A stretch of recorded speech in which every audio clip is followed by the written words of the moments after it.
معاشی کشتی جو ہے وہ خدا نخواستہ غرق ہو سکتی تھی اور اس سے بدتر حالات ہوتے. تو تاریخ دان جب بھی تاریخ لکھے گا تو ان محرکات کو ضرور لکھے گا. عمران نیازی نے کہا تھا کہ میں IMF کے پاس جاؤں گا تو خودکشی کرنے کو ترجیح دوں گا. عمران نیازی نے اس معیشت پاکستان کی معیشت کے ساتھ کھلواڑ کیا.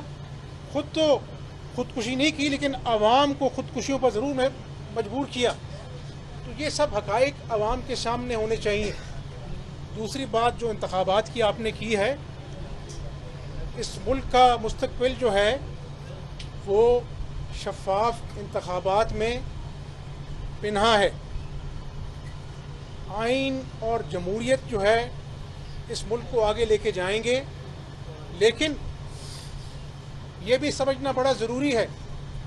ایک سیاسی طالب علم کی حیثیت سے میں عوام کو بتانا چاہتا ہوں کہ آپ ضرور، چاہے وہ مسلم لیگ نون ہے،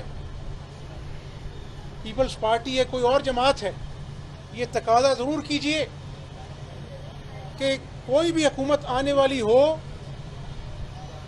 آج تمام سیاسی جماعتوں کو مل کر ایک معاہدہ کرنا چاہیے، ایک میگنا کارٹا کرنا چاہیے.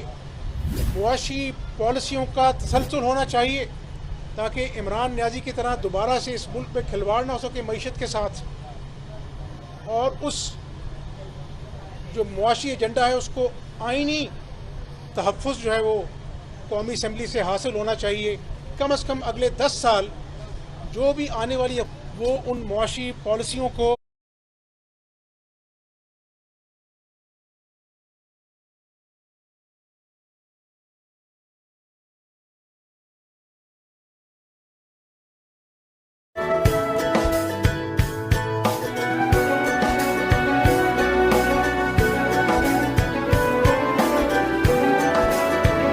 تسلسل کو برقرار رکھے گی. اگر یہ ملک ہے تو ہم ہیں، اگر یہ ملک ہے تو سیاست ہے، اگر یہ ملک ہے تو صحافت ہے. اس ملک نے ہمیں سب کچھ دیا ہے. آج یہ ملک ایسے دہانے پہ کھڑا ہے کہ اگر خدا نخواستہ ایک غلطی ہوئی، کسی نے بھی سیاسی پوائنٹ سکورنگ کے لیے معیشت سے کھلواڑ کیا تو خدا نخواستہ اس ایٹمی قوت والے ملک کو ناقابل تلافی نقصان ہو سکتا ہے. آج کل سب ملکوں کی جو عزت ہے، ان کی جو ایک پاور ہے وہ اکنامک پاور ہے. اکنامک انجن جو ہے آج کل ملکوں کو تقویت بخشتا ہے، اقوام عالم میں عزت بخشتا ہے. اور ہماری دعا ہے کہ ہماری زندگی میں یہ ملک جو ہے ایک معاشی قوت بن سکے. دوسرے نمبر پر زراعت جو ہے وہ بہت اہم کردار ادا کر سکتی ہے. پچھلے دنوں میں سپہ سالار اور وزیر اعظم نے مل کر ایک زراعت کے ایجنڈے کے اوپر ایک پوری کانفرنس کی اور ایک پورا لائحہ عمل دیا. تو میں سمجھتا ہوں کہ آج جہاں پر بہت چیزیں خراب ہیں وہاں پر کسان نے گندم میں اچھے پیسے کمائے ہیں. اور یہ صوبہ پنجاب یہ ایک ایسی فروٹ باسکٹ ہے جو پورے ملک کو اپنا جو ہے وہ زرعی طور پر، معاشی طور پر مضبوط کر سکتی ہے. تو ہمیں اپنا جو ہے زراعت کی طرف توجہ دینی ہے. سیڈ جو ہے ہمارے وہ بڑے ناقص ہیں، ہمیں ریسرچ اینڈ ڈیولپمنٹ پر توجہ دینی ہے تاکہ جو ہے وہ اچھا سیڈ کاشتکار کو بر وقت مل سکے، اس کو انسینٹو مل سکے. کاشتکار مضبوط ہوگا تو اس ملک کی جو ریڑھ کی ہڈی زراعت ہے وہ مضبوط ہوگی. حمزہ صاحب بطور سیاسی ورکر آپ سے سوال ہوا، کلیئر کا جواب نہیں آیا. اس طرح پیپلز پارٹی اس بات پہ کلیئر ہے کہ جو اسمبلیاں ہیں اپنے وقت پر آگے نہ کہ اسی وقت تک تحریر ہو اور اپنے وقت پر 60 روز کے لیکچر ہوں. اپنی خواہش کا اظہار، برائے مہربانی اپنی خواہش کا اظہار بتائیں کہ کیا ایسا ہی ہونا چاہیے کہ اپنے اسمبلیاں بھی آگے نہ جائیں، پیچھے نہ جائیں اور الیکشن اگر 60 روز میں ہو جائے ایسا کلیئر کریں. شاید آپ نے میری بات پوری طرح سنی نہیں. میں نے کہا کہ اس ملک کا مستقبل جو ہے وہ شفاف انتخابات میں پنہا ہے اور یہ حکومت جو ہے اپنی آئینی مدت پوری کر کر چلی جائے گی اور پھر انتخابات ہوں گے. जिसका ऐलान इलेक्शन कमीशन करेगा। मैं और आप ऐलान नहीं कर सकते। हमजा साहब एक तरफ हमजा साहब आप एक वक्त था कि आप 100 यूनिट 200 यूनिट नहीं देने की बात कर रहे थे। आप बिजली के हवाले से आप भी बड़े पुरुमीद हैं। हम देख रहे हैं कि पीपल्स पार्टी की लीडरशिप के भी बड़े बयान आ रहे हैं कि इंतखाबात अपने वक्त पर होने जा रहे हैं। कल की मुलाकात भी थी प्राइम मिनिस्टर की और जरदारी साहब की, उसमें भी ब्रेक थ्रू ये हुआ कि मुत्तफिक हैं कि इंतखाबात वक्त पर हों। लेकिन कुछ इस तरह की सूरत हाल बन रही है कि इंतखाबात अप्रैल या मार्च में जाने की बातें भी पावर कॉरिडोर्स में ज़ेर गर्दिश हैं। बतौर पॉलिटिकल वर्कर आप समझते हैं कि वाकई जो इंतखाबात अपने वक्त पर ही होंगे?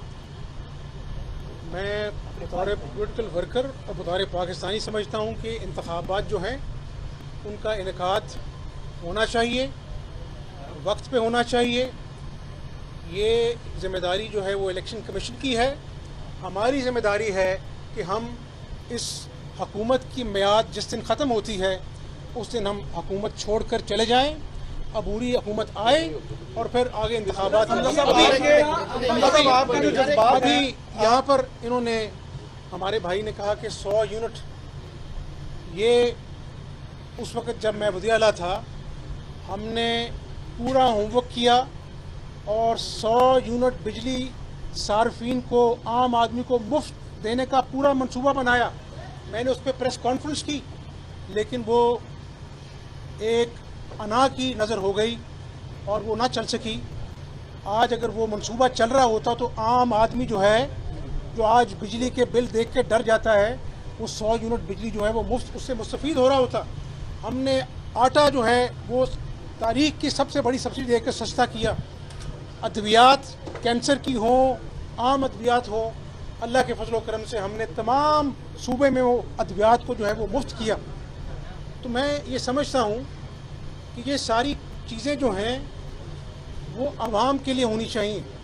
आवाम जो है उनको रिलीफ मिलेगा तो उनका कॉन्फिडेंस, एतमाद जो है इस सिस्टम पर बहाल होगा।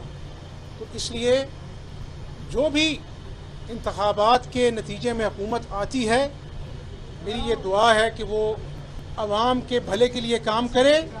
और इस हुकूमत ने जो 15 माह में इमरान नियाज़ी की गलतियों को सुधारने की कोशिश की, चाहे वो दोस्त ममालिक के साथ दोस्ताना ताल्लुकात करके उसको जोड़ना पड़ता है, तो इस मुल्क की सियासी क़यादत ने जिस तरह दोस्त ममालिक के साथ वो टूटे हुए रिश्तों को सवार किया, दोबारा दोस्ती हुई, सीपैक जो इस मुल्क की मुआशी ताकत का दिल है, अरबों डॉलर की जो अपना जो है वो सरमायाकारी है, उसको दोबारा से बहाल हुआ, चीन का एतमाद दोबारा बहाल किया।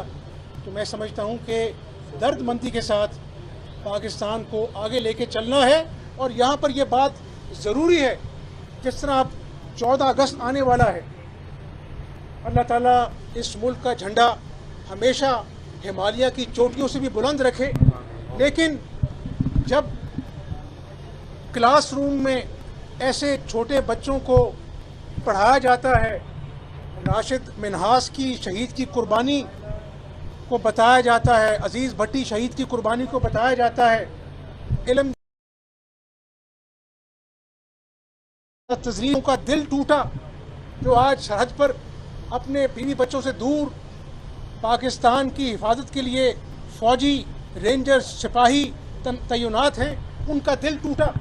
तो ऐसे जो गुनाह हैं वो नाकाबिले मुआफ़ी हैं, चाहे वो जिना हाउस पर आग लगाना है, चाहे वो एम्बुलेंस रोज़ को मरीज़ को निकाल उसको आग लगाना है, रेडियो पेशावर वहाँ पर उसको आग लगाना है।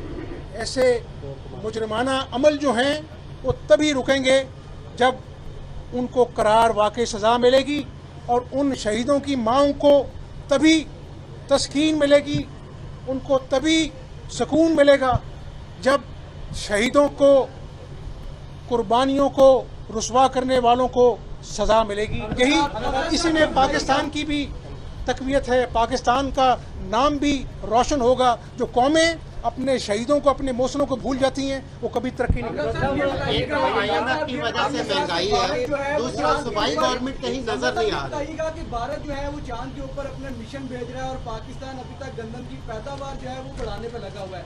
क्या समझते हैं जो सियासी जमातों की हुकूमतें जो आई या जिन डिक्टेटरों ने मार्शल लॉ लगाया, वो इन नाकामियों का